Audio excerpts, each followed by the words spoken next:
Friends எல்லாரும் எப்படி இருக்கீங்க? இன்றைக்கி vlog வந்து ஒரு 24 hours ரொட்டீன் மாதிரி இருக்க போகுது. ஆனால் ஒரே நாளில் வந்து ஃபுல் டே மாதிரி இல்லை. மொதல் நாள் ஆஃப்டர்நூனில் 1 o'clock ஸ்டார்ட் பண்ணி அடுத்த நாள் ஆஃப்டர்நூன் 1 o'clock வரைக்கும் அந்த மாதிரி இருக்க போகுது. ஈவினிங் ஸ்நாக்ஸ்க்கு வந்து வாழைப்பூ வடை செஞ்சு கொடுக்கட்டுமா அப்படின்னு கேட்டேன். அப்படின்னாங்க. அப்போ வாழைப்பூ நீங்கள் தான் க்ளீன் பண்ணணும் அப்படின்னு சொல்லிட்டு பாப்பாக்கிட்டே வந்து இப்படி தான் எடுக்கணும், க்ளீன் பண்ணுங்கன்னு சொல்லிட்டு ஒரு 2-3 பூ எடுத்து காட்டிட்டு கொடுத்துட்டேன். அதுக்கப்புறம் உட்காந்து டிவி பார்த்துட்டே க்ளீன் பண்ணிகிட்டு இருந்தா. நான் வந்து ஒரு 12 மணிக்கிட்ட வந்து பார்த்திங்கன்னா கடலைப்பருப்பு வந்து எடுத்து ஊற வச்சுட்டேன். ஒரு 3 மணிக்குள்ளே வந்து செஞ்சிடணும் அந்த மாதிரி தான் பிளான் பண்ணியிருந்தேன். அம்மா வீட்டுக்கு போகலாம் அப்படின்ட்டு. போகிறதுக்கு முன்னாடி செஞ்சிட்டோன்னா அவங்களுக்கும் சேர்த்து எடுத்துக்கிட்டு போகலான்ட்டு அதுக்காக தான் ஊற வச்சுருந்தேன். இன்னும் வந்து கொஞ்சம் முன்னாடியே ஊற வச்சுருக்கணும்னு தோணுச்சு. ஏன்னா 2 மணிக்கு செய்ய ஆரம்பிக்கலான்னு பார்த்தா பருப்பு கொஞ்சம் சரியாக ஊறாத மாதிரியே ஒரு ஃபீல். அதனால் இன்னொரு அரை மணி நேரம் விட்டு 2:30 மணிக்கு தான் வந்து பருப்பை வந்து மிக்சியில் எடுத்து அரைக்கிறதுக்கு போட்டேன். கடலைப்பருப்பு கூட வந்து கொஞ்சம் சோம்பு, பெருங்காயத்தூள், உப்பு தேவையான அளவுக்கு, இஞ்சி பூண்டு பேஸ்ட்டு வந்து இன்றைக்கி ஒரு 1/2 ஸ்பூன் ஆட் பண்ணேன். எப்போவுமே வந்து இஞ்சி ஒரு சின்ன துண்டு ஆட் பண்ணுவேன். பூண்டு ஒரு 2 பல் எடுத்து பொடியாக நறுக்கி மாவு அரைச்சதுக்கப்புறம் அதில் வந்து மிக்ஸ் பண்ணிக்குவேன். இன்றைக்கி இஞ்சி தனியாக பூண்டு தனியாக என்கிட்ட இல்லைன்றனால பேஸ்ட்டாக இருக்கிறதுனால சரி அதை ஆட் பண்ணிக்கலாம், என்ன பெரிய டிஃப்ரெண்ட் ஆகிட போகுது அப்படின்னு சொல்லிட்டு அப்படி ஆட் பண்ணி செஞ்சேன். முன்னாடியெல்லாம் இந்த பருப்பு வடை செய்கிறப்ப நான் இஞ்சி பூண்டு அதெல்லாம் ஆட் பண்ண மாட்டேன், ப்ளைனாக தான் செஞ்சுட்டு இருந்தேன். ஆனால் அப்போ செஞ்சதை விட ஒரு டைம் வந்து நான் ஏதோ ஒரு வீடியோ பார்த்துட்டு ட்ரை பண்ணேன். அது நல்லா தான் இருந்தது. இஞ்சி சேர்த்து அரைச்சி செய்கிறப்ப இஞ்சியும் பூண்டும் நம்மளால் சேர்க்க முடியும், டேஸ்ட்டில் எதுவும் மாற்றம்லாம் வராது அப்படின்னா அந்த சமையலில் சேர்த்துக்கிறது ரொம்ப நல்லது. அதனால ஓகே, அதனால் நான் சேர்த்து தான் இன்றைக்கி வந்து ரெடி பண்ணியிருந்தேன். அரைச்சி எடுத்ததுக்கு அப்புறமா சின்ன வெங்காயம், பச்சை மிளகாய், கருவேப்பிலை, கொஞ்சம் முருங்கைக்கீரை, வாழைப்பூ பொடியான அரிக்கை எல்லாத்தையும் ஆட் பண்ணி அதுக்கப்புறம் உப்பு செக் பண்ணப்போ பத்தாத மாதிரி இருந்துச்சு. திருப்பி கொஞ்சம் வந்து போட்டு மிக்ஸ் பண்ணிவிட்டு அப்படியே கையில் தட்டி எண்ணெயில் போட்டு இப்போ வாழைப்பூ வடை வந்து சுற்றி எடுத்துக்கிட்டு இருக்கேன். பாப்பா வந்து வாழைப்பூ வந்து நார்மலாக பொரியெல்லாம் செஞ்சு கொடுத்தா சாப்பிட மாட்டாங்க. பருப்பு மாதிரி போட்டு கூட்டு மாதிரி ஏதாவது செஞ்சு கொடுத்தாலும் வந்து சாப்பிட மாட்டாங்க. அதே இந்த வடையில் போட்டு கொடுத்தா மட்டும் போட்டு செய்யட்டான்னு கேட்டால் ஃபஸ்ட்டால் அப்படின்னு சொல்லிடுறது. சுட சுட ஒரு பக்கம் போட்டுகிட்டே இருக்கா, இன்னொரு பக்கம் எடுத்து வச்சு கிணத்துல வச்சு சாப்பிட்டுட்டு இருந்தா. பெரிய ஃபேமிலியாக இருக்கிறப்ப நம்ம ஏதாவது ஒரு சமையல் செஞ்சோன்னா ஒரு ஆளுக்கு பிடிக்கலனாலும் மற்ற எல்லாருமே சாப்பிடுவாங்கன்றப்ப அது எப்படியோ காலியாகிடும். வீட்டில் இங்கே இருக்கிறதே 2 பேர் தான். அப்போ பாப்பாவுக்கு பிடிக்காத நான் செஞ்சுட்டேன்னா அவளை விட்டுட்டு தனியாக ஒரு ஆளாக சாப்பிட்டுட்டு இருக்கணும். எனக்கே வந்து கஷ்டமாக இருக்கும் அவளை விட்டுட்டு சாப்பிட்றதுக்கு. இப்போ நம்ம வந்து எப்படி இருந்தாலும் நம்மளுக்கு பிடிக்காததை வந்து கண்டிப்பாக நம்ம செய்ய மாட்டோம். அப்போ அவளுக்கு பிடிக்காத மட்டும் செஞ்சு அவளுக்கு கொடுத்து கஷ்டப்படுத்தணுமா அப்படின்னு எனக்கு தோணும். அதனால சரி ஓகே, முடிஞ்ச அளவுக்கு 2 பேருக்கும் எல்லாமே நிறையா தான் பிடிக்கும்ல, அந்த மாதிரி ரெசிபியாக செஞ்சுக்குவோம். சிலதெல்லாம் வந்து நம்மளுக்கு ரொம்ப பிடிக்கும், அதையுமே பாப்பா அவாய்ட் பண்ணுவாங்கன்றப்ப தான் கொஞ்சம் கஷ்டமாக இருக்கும். அதனால் அப்பப்போ அதை எப்படியாவது அவளோட ஃபுட்டில் ஆட் பண்ணி அவளுக்கு பிடிக்க வச்சிடணும் அப்படின்னு நினப்பேன். வாழைப்பூவை பொறுத்த வரைக்கும் எங்கள் 2 பேருக்கு இடையில வந்து ரொம்ப பெரிய போட்டியெல்லாம் எப்போயுமே வரப்போகிறது கிடையாது. ஏன்னா நானுமே பொரியெல்லாம் அந்தளவுக்கு ரொம்ப லைக் பண்ணி சாப்பிட மாட்டேன். கொடுத்தா சாப்பிடுவேன், அவ்வளோதான். நம்மளாம் மெனக்கிட்ட பிடிக்காதது என்னத்தை செய்கிறதுனால நான் ரொம்ப அது மாதிரி பொரியல்லாம் செஞ்சுக்கிறது கிடையாது. அதே மாதிரி பருப்பு மாதிரி போட்டு கூட்டு செஞ்சாலும் வேறு எங்கேயாவது நம்ம போகிறேன் சாப்பிட்ற மாதிரி நம்மளுக்கு வாய்ப்பு இருந்ததுன்னா சாப்பிட்ருவேன், வேண்டாம் அப்படின்னு அவாய்ட் பண்ண மாட்டேன். டேஸ்ட் நல்லா தான் இருக்கும். ஆனால் அது நம்மளே அதை மெனக்கிட்டு க்ளீன் பண்ணி எடுத்து அதை செய்யணுன்னா எனக்கும் அது வந்து அந்தளவுக்கு இன்ட்ரெஸ்ட் இல்லை. அதே இந்த வடை செய்யணுன்னா ஆர்வமாக க்ளீன் பண்ணி செஞ்சுட்டு இருப்போம். அதனால் 2 பேருக்குமே பிடிக்குன்றதுனால வாழைப்பூ வடை செய்கிறது, வாழைப்பூ வீட்டில் இருந்தாவே அழகாக டிவி பார்த்துக்கிட்டே வந்து ஒரு 4 வடைக்கிட்ட வந்து சாப்பிட்டுட்டாங்க. அதுக்கப்புறம் சரி டைம் ஆகிட்டு வேகமாக கிளம்புவோன்ட்டு நான் ஓடி போய் நானும் ரெடி ஆகிட்டு வந்துட்டு அம்மா வீட்டுக்கு வந்து கிளம்பி போயிட்டோம்.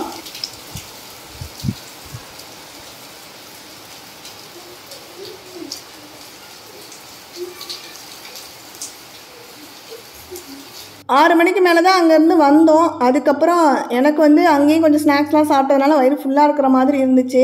அதனால் நான் எதுவும் ஃபுட் எடுத்துக்கல. பாப்பாவுக்கு மட்டும் மேகி வேணும்னு கேட்டிருந்தாங்க, அதனால் ஒரு பாக்கெட் போட்டு செஞ்சு கொடுத்துட்டேன். அதுக்கப்புறம் நம்ம தூங்கியிருந்தோன்னா அப்பயே தூங்கிட்டா பசியே எடுத்துருந்துருக்காது. நானாக மொபைலில் வீடியோ எடிட் பண்ணிக்கிட்டு கொஞ்சம் நேரம் கமெண்ட்ஸ்க்கு ரிப்ளை பண்ணிவிட்டு அப்படியே உட்காந்து இருந்துட்டேன். டைம் வந்து 12 தாண்டிட்டு பார்த்தா பசிக்க ஆரம்பிச்சிருச்சு. யூடியூப்பில் ஏதாவது வந்து வீடியோஸ் பார்க்கலான்னு சொல்லிட்டு பார்த்துட்டு இருந்தால் மினி விளாக்லாம் கண்டினியூவாக ரெசிப்பியாக போட்டு தள்ளிகிட்டு இருக்காங்க. பார்க்குறப்ப எதை பார்த்தாலும் டெம்ட் ஆகுது, அந்தளவுக்கு பசி எடுக்குது. சரி பெரிய லெவலில் ஸ்நாக்ஸ் எதுவும் இல்லை, எதுவும் சாப்பிட்றதுக்கும் தோணலை. சரி ஏதாவது செய்யலான்னு பார்த்தா அந்த நேரத்தில் என்னத்தை உட்காந்து செய்கிறது, பாப்பாவும் தூங்கிட்டாங்க. எனக்கு மட்டும் தானேன்ட்டு சரி பழைய மாவு இருந்தது, அதில் ஒரு 2 தோசை மட்டும் ஊற்றி எடுத்துக்கிட்டு பொடியை வச்சுட்டு சாப்பிட்டுக்கிட்டேன். அப்புறம் காலையில் வந்து பார்த்திங்கன்னா ஹஸ்பண்ட் வந்து ஊர்லேருந்து வந்தாங்க அப்படின்றதுனால சீக்கிரமாகவே எழுந்தாச்சு. 4:30க்கு எழுந்து ஜங்ஷனுக்கு போயிட்டு அவங்கள பிக் பண்ணிவிட்டு வந்தேன். அவங்கள அழைச்சிட்டு வந்தோடனே கையோட படுத்து நாங்கள் 2 பேருமே தூங்கிடுவோம். அப்புறம் எல்லாம் ஃபேமிலியாக தூங்கிட்டு 8-9 மணிக்கு தான் எழுந்திருப்போம். இன்றைக்கி வந்து சரியாக எனக்கு தூக்கம் வரல. நான் தூங்காமல் இருந்தோன்னே ஹஸ்பண்ட் வந்து எனக்கும் தூக்கம் வரலன்னு சொல்லிட்டு அவங்களும் என் கூடவே முழிச்சிடுறாங்க. அதனால சுத்தமாக ஒரு ஆள் தூங்கினாலும் இன்னொரு ஆள் தூங்கியிருப்போம். 2 பேருமே தூங்கலை அப்படின்றதுனால அப்படியே கண்டினியூ பண்ணியாச்சு வேலையை. அரிசி வர ஊற போட்டிருந்தேன் இட்லி அரைக்கலான்ட்டு. அதனால் உளுந்தை வந்து அரைக்க போட்டுட்டு அப்படியே வெளியில் வந்து இப்போ குடத்துல தண்ணி பிடிச்சி வைக்கிறது அந்த வேலையெல்லாம் பார்த்துட்டு இருந்தேன். நேற்று நைட்டு அடிச்சுக்கிட்டு பெஞ்ச மழையில் வந்து ஏற்கனவே முதல் நாளும் மழை இருந்தால் அன்றைக்கும் மழை நைட்டு அப்படின்றதுனால மரம் செம்ம காற்றோடு தான் பெய்யுது. அப்படியே வந்து பார்த்திங்கன்னா சீதா கன்று வந்து சாஞ்சு போய் கிடந்தது. இப்படி தான் எப்போவுமே ஒவ்வொரு மலைக்கும் சாயுது. அதுக்கப்புறம் அது நிமிர்ந்து வர நேரத்துக்கு அடுத்த மழை வந்துடுது. அப்புறம் அது எப்படி பொழைக்க போகுதா இல்லை அப்படியே சாஞ்சு போக போகுதான்னு தெரியலை.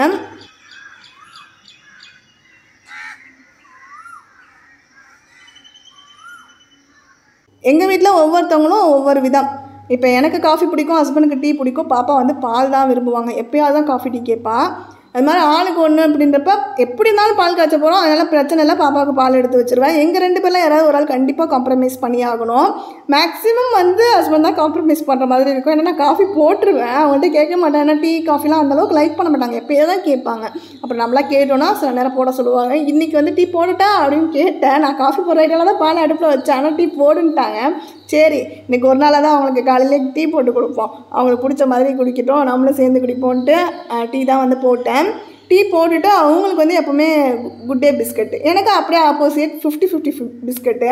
எந்த பிஸ்கட் இருந்தாலும் நான் சாப்பிடுவேன், இருந்தாலும் 50-50யா இல்லை குட் டேவான்னு கேட்டால் 50-50ன்றவேன். அதுமாதிரி 2மே இருக்குன்றப்ப ஆளுக்கு ஒன்று எடுத்துக்கிட்டு அப்படியே உட்காந்துட்டோம் சாப்பிட்றதுக்கு. ரொம்ப நாளாக ஆச்சு இந்த மாதிரி 2 பேரும் சேர்ந்து உட்காந்து வேலை பார்த்துட்டு பேசிக்கிட்டு சாப்பிட்றது. டிவியில் வந்து நல்ல மெலோடிஸாக சாங்ஸ் காலையிலே கேட்டுக்கிட்டு டைம் ஸ்பெண்ட் பண்ணுறது. பாப்பா தூங்கிட்டே இருந்தாங்களா, அவங்களை டிஸ்டர்பே பண்ண வேணாம், ரூம் எழுத்து சாத்துங்க, பாட்டுக்கு உள்ளே கிடக்கட்டுன்ட்டு நாங்கள் பாட்டுக்கு ஜாலியாக பேசிக்கிட்டே டிவி பார்த்துட்டே அப்படி டைம் ஸ்பெண்ட் பண்ணிகிட்டு இருந்தோம். இப்போ நான் வந்து சீக்கிரமாக 5:30க்கெலாம் வந்து வேலையை ஸ்டார்ட் பண்ணிட்டேன். அதனால் ஒரு 6:30 மணிக்குள்ளேயே வந்து பார்த்திங்கன்னா மாவரைக்கு டீ போடுறது அந்த வேலையை முடிச்சுட்டு கையோட கிச்சனை க்ளீன் பண்ணி வச்சுட்டு வெளில வந்துட்டேன். அப்புறம் கொஞ்சம் நேரம் உட்காந்துருந்தேன். 7-7:30க்கு வந்து பார்த்திங்கன்னா சரி நான் போய்ட்டு ஏதாவது நான்வெஜ் வாங்கிட்டு வாங்க அப்படின்னு சொன்னேன். என்ன வேணும் அப்படின்னே, சரி பாப்பா இப்போ தான் ரீசெண்டாக சொன்னேன் நான், அவளுக்கு கெண்டை மீன்னா பிடிக்குது, சரி மீன் வாங்கிட்டு வாங்க, ஒரே ஒரு மீன் நல்லா 1/2 கிலோலேருந்து 3/4 கிலோ இருக்க மாதிரி பார்த்து வாங்கிக்கோங்க. ஒரு 1/2 கிலோ வந்து ராட்டும் வந்து வாங்கிட்டு வாங்கன்னு, ஏன்னா எனக்கு சாப்பிட்ணுன்னு ஆசையாக இருந்தது. சரி மசாலாலாம் தடவி வச்சுட்டு மீனையும் ராட்டையும் வறுத்துருவோம். மீனில் தலையும் வாழும் இருக்குல்ல, அதை வச்சு கொஞ்சமாக குழம்பு. காலைக்கும் மதியானத்துக்கு மட்டும் சாப்பிட்டா போதும். காலைக்கு தோசை தான், கொஞ்சோண்டு பழைய மாவு நைட்டு காட்டினேன் பாருங்கள், அதில் பேலன்ஸ் இருந்ததை வச்சு தான் இன்றைக்கி. அதனால் தனியாக அதுக்கெலாம் சட்னி அரைச்சிக்கிட்டு கையோட காலையில் குழம்பு வச்சுட்டோன்னா அப்படியே 2 வேளை வந்து ஓட்டிடலாம்.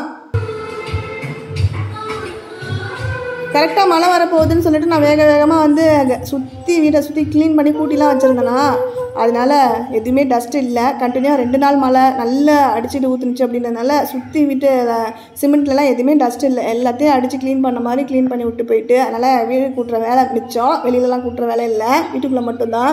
சமையல்லாம் முடிச்சுட்டு கொஞ்சம் லேட்டாக வந்து கூட்டிகிட்டு இன்றைக்கி வீடு துடைக்கலான்னு நினச்சிக்கிட்டு இருக்கேன். ஏன்னா எப்போவுமே நான்வெஜ் சமைச்சோம் அப்படின்னா கொஞ்சம் பிசு பிசுன்னு இருக்கும், தொந்தரவெல்லாம் இருக்கும். கவுண்டர் டாப்லாம் கொஞ்சம் டீப்பாக க்ளீன் பண்ணுவேன், அப்படியே வந்து வீடு துடைக்கலாம் அப்படின்னு நினச்சிட்ருக்கேன். நான் வந்து வீடு க்ளீன் பண்ணுற டைமில் வந்து பார்த்திங்கன்னா வீடு ஃபுல்லாக லைட் எரியும். ஏன்னா எனக்கு எப்போவுமே வீடு வெளிச்சமாகவே இருந்துக்கிட்டு இருக்கணும். ஜன்னல்லாம் வந்து இப்போ தான் திறந்து விட்டுறேன். திறந்து விடுறதுக்கு முன்னாடியே லைட்டு 2 லைட்டையும் போட்டு விட்டுட்டு தான் உட்காந்துருந்தேன். அதுக்கப்புறம் ஜன்னலாம் திறந்து விட்டதுக்கப்புறமா அதை ஆஃப் பண்ணவே இல்லை. எனக்கு நல்லா வெளிச்சம் எப்போவுமே இருக்கணும், இருட்டாகவே இருக்கக்கூடாதுன்னு நினைப்பேன். படுத்து தூங்குற நேரத்தில் மட்டும்தான் கொஞ்சம் இருட்டு இருந்தால் ஓகே, மற்ற நேரத்துலலாம் வீடு எப்போவுமே வெளிச்சமாக இருந்துக்கிட்டே இருக்கணும் அப்படின்னு நினைப்பேன். அதனால் லைட்லாம் வந்து போட்டு விட்டுட்டே தான் வேலை பார்த்துட்ருப்பேன். அப்பப்போ அமர்த்துவேன், அப்பப்போ போட்டு விட்டுருவேன். ஃபுல்லாக எல்லா இடத்துலையும் எரிஞ்சிட்ருக்கோம். ஹாலில் இருந்தால் ஹாலில் எரியும், கிச்சனில் இருந்தால் கிச்சனில். மேலே சீலிங்கில் 2 நல்ல பெரிய லைட்டு பவர் லைட்டு வந்து கொடுத்துருக்கோம். அந்த 2 லைட்டையும் போட்டு விட்டு அது இல்லாமல் ஒரு டியூப் லைட்டும் எரிஞ்சிட்ருக்கோம். 3 லைட்டோட தான் நீங்கள் இப்போ வீடியோலலாம் பார்க்குறப்ப கொஞ்சம் வெளிச்சமாக இருக்குது பாருங்கள். ஜன்னலை திறந்து வச்சாவே நல்லா வெளிச்சமாக தெரியும். அப்பையும் வந்து இந்த லைட்டெல்லாம் போட்டுட்டு தான் நான் வந்து எடுத்துக்கிட்டு இருப்பேன். பகலில் வந்து எல்லா வேலையும் முடிச்சுட்டு சும்மா உட்காந்துருக்கப்ப ஏதாவது ஒரு பாட்டு கேட்கலான்னு சொல்லிட்டு டிவி ஆன் பண்ணிவிட்டு பார்த்தா எல்லா சேனல்லையும் நொட்டுன்னு மாற்றணும், எதுவுமே நம்மளுக்கு டக்குன்னு ஒரு இன்ட்ரெஸ்டிங்காக இருக்காது. அதை கொஞ்சம் நேரம் கேட்கலான்னு காலையில் நேரத்தில் ஓப்பன் பண்ணால் எல்லா சேனல்லையும் பிடிச்ச பாட்டாக ஓடுது. எந்த பாட்டை கேட்குறதுனே தெரியல, மாற்றி மாற்றி லொட்டுன்னு மாற்றிட்டே இருந்தேன். அப்புறம் ஃபைனலாக நம்மளோட மோஸ்ட் ஃபேவரட், இதை வந்து மாற்றவே முடியாது அப்படின்ற மாதிரி ஒரு சாங், மணிப்பாயா சாங் ஓடிட்டு இருந்துச்சு. எனக்கு இந்த சாங்லாம் ஓடுறப்ப மொபைலில் வந்து ரிலிக்ஸ்ன்னு போட்டு எடுத்து அதோடய வார்த்தைகளை வந்து பார்த்துக்கிட்டே வந்து பாடுவேன். அது எனக்கு ரொம்ப பிடிக்கும். இப்போ வந்து மொபைலில் வீடியோ ஷூட் ஆகிட்டுருக்கு, அப்பயும் நான் பாடிட்டு இருக்கேன்னா என்னோடய மோஸ்ட் ஃபேவரட். ஏன்னா பல தடவை கேட்டாச்சு, நல்ல வார்த்தைகள்லாம் மனப்படமே ஆயிடுச்சு. அதனால் பாட்டே ஓடலைனாலும் நானே பாடுவேன் ஃபுல் பாட்டையோ. அதனால் அப்படியே அதை பாடிக்கிட்டே வைப் பண்ணிக்கிட்டே காலையில் டைம் கொஞ்சம் நேரம் ஸ்பெண்ட் பண்ணிகிட்டு இருந்தேன்.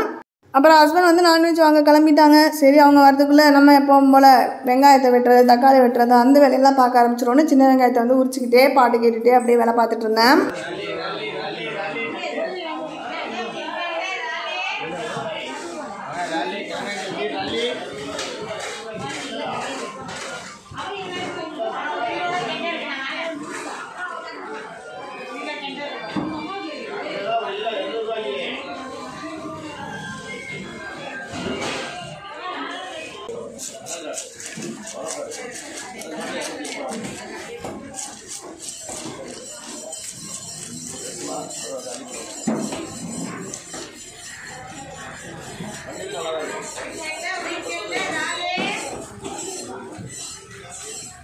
மீன் வாங்குறப்ப வந்து ஒரே மீனாக கொஞ்சம் பெரிய மீனாக வாங்கிடுவேன். ஏன்னா மண்டை வால்லாம் சாப்பிட்றதுக்கு இங்கே ஆள் இல்லை எங்கள் வீட்டில். அதனால் அது வேஸ்ட் ஆகாது, குழம்பு போடுறதுக்கு தான். அப்போ நிறையா இருக்கிற வேணாம், ஒரு மீன் இருந்தால் போதும் அப்படின்னு சொல்லிட்டு ஒரு மீன் மட்டும் வாங்கிட்டு வந்து நானே அதை க்ளீன் பண்ணவும் வந்து பழகிக்கிட்டேன்.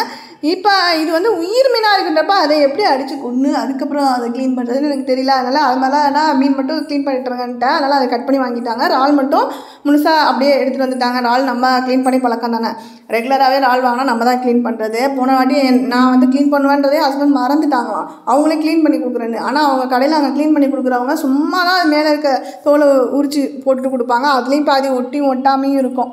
அதுக்கப்புறம் நடுவில் கீறி அதுக்குள்ளே இருக்க அந்த அழுக்கு எடுக்கிறது, அந்த வேலையெல்லாம் நம்ம தான் பார்க்கணும் வீட்டுக்கு வந்ததுக்கப்புறம். அதுக்கு ஒரே தான் நம்மளே அதை க்ளீன் பண்ணிடலான்னு எனக்கு தோணும். அதனால் ஃபஸ்ட்டு ராடு தான் க்ளீன் பண்ண கற்றுக்கிட்டேன். அதுக்கப்புறம் ஒரு மீன் மட்டும் வாங்கிட்டு வந்து க்ளீன் பண்ண கற்றுக்கிட்டு இருந்தேன். அப்படியே நண்டும் வந்து க்ளீன் பண்ணோம். இருக்கிறதுலே ஈஸியான க்ளீனிங்னா நண்டு, கொஞ்சம் கஷ்டமான க்ளீனிங் அப்படின்னா ராட்டு. ஆனால் சாப்பிட்றதுக்கு அப்படியே ஆப்போசிட் ஆகிடும். நண்டு வந்து சாப்பிட்றதுக்கு ரொம்ப நேரம் நோண்டி எடுத்து நம்ம சாப்பிட்ற மாதிரி இருக்கும். ஆனால் ராட்டுனா ஈஸியாக சாப்பிட்டு போயிடலாம். அப்படியே ஆப்போசிட்டாக போயிடும் அது. இன்னும் எனக்கு என்னென்னா குட்டி குட்டி மீன்லாம் கூட வந்து வாங்கினா க்ளீன் பண்ண கற்றுக்கணும். மத்தி மீன்லாம் வந்து பார்த்திங்கன்னா ரொம்ப கம்மியான ரேட்லலாம் சில நேரம் கிடைக்கும். எனக்கு மத்தி மீன் பிடிக்கும். ஆனால் அது வந்து பாப்பாலாம் அந்தளவுக்கு லைக் பண்ண மாட்டான், ஹஸ்பண்டும் அவ்வளோவா சாப்பிட மாட்டாங்க. எனக்காக தான் வாங்கி கொஞ்சம் நல்லா முறுமுறுன்னு வறுத்துக்கிட்டு ரசம் வச்சு சாப்பிடணும்னு ஆசைப்படுவேன். அது மாதிரி எப்போயாவது கொஞ்சமாக பாப்பா ஸ்கூலுக்கு அனுப்புனதுக்கப்புறம் கூட நம்ம வாங்கிட்டு வந்து சமைக்கிறதுக்கெலாம் மத்தி மீனுக்கும் க்ளீன் பண்ண கற்றுக்கணும். அந்த மாதிரி எல்லா குட்டி குட்டி மீன்லாம் கூட வாங்கி க்ளீன் பண்ண கற்றுக்கணும் அப்படின்னு நினச்சிட்டு இருக்கேன். ஹஸ்பண்ட் வந்து கொஞ்சம் க்ளீனிங்க்கு வந்து ஹெல்ப் பண்ணிட்டாங்க அப்படின்றனால டக்குன்னு வேலை முடிஞ்சிருச்சு. அவங்க மீனை கழுவிட்டு கொடுத்தாங்க. அதுக்குள்ளே நான் மீன் குழம்புக்கு வந்து தாளித்து விட்டுருந்தேன். டக்குன்னு எடுத்து போட்டு குழம்பு ஒரு பக்கம் வச்சாச்சு. ராட்டு அவங்க தோல்லாம் வந்து உரிச்சு போட்டுட்டு இருந்தாங்க. நான் கையோட பக்கத்தில் நின்று கீறி அதுக்கு நடுவில் இருக்க அழுக்கெல்லாம் எடுத்து விட்டுட்டு க்ளீன் பண்ணிட்டு இருந்தேன். அப்படியே முடிச்சுட்டு கையோட வந்து பார்த்திங்கன்னா எல்லாத்தையும் ஓரம் கட்டி கவுண்டர் டாப் ஒரு வாட்டி தொடச்சாச்சு. ஒரு வேலை பார்த்துட்டு இருக்கவே இன்னொரு வேலை, ஒரு சைடு சமையல் செஞ்சுட்டு இருக்கப்பே பாத்திரம் கழுவுறது, கவுண்டர் டாப் தொடச்சி வருது, அந்த வேலையெல்லாம் பார்த்துட்டே இருந்தோம்னா சமைச்சு முடிச்சோடனே நம்ம டக்குன்னு எல்லாத்தையும் எடுத்து வச்சுட்டு ஒதுங்கி வெளில வந்துடலாம். அப்படி அந்தந்த டைமுக்கு அப்பப்போ ஒரு டீ போட்டால் கூட அந்த நேரத்துக்கு அப்படியே க்ளீனிங். நான் கூட சில நேரம் சோம்பேறித்தனமாக இருப்பேன். எங்கள் அம்மா வீட்டுக்குலாம் போனால் எனக்கு அவங்கள பார்க்குறப்ப ஆச்சரியமாக இருக்கும். அவங்கள பார்த்தா நம்ம கற்றுக்கணும்னு நினைப்பேன். பாத்திரத்தை வந்து சிங்கில் போடவே மாட்டாங்க, ஒன்று கிடந்தாலும் டக்குன்னு கையோட வாஷ் பண்ணிடுவாங்க. அது மாதிரி இருக்கிறது தான் எப்போவுமே பெஸ்ட்டு.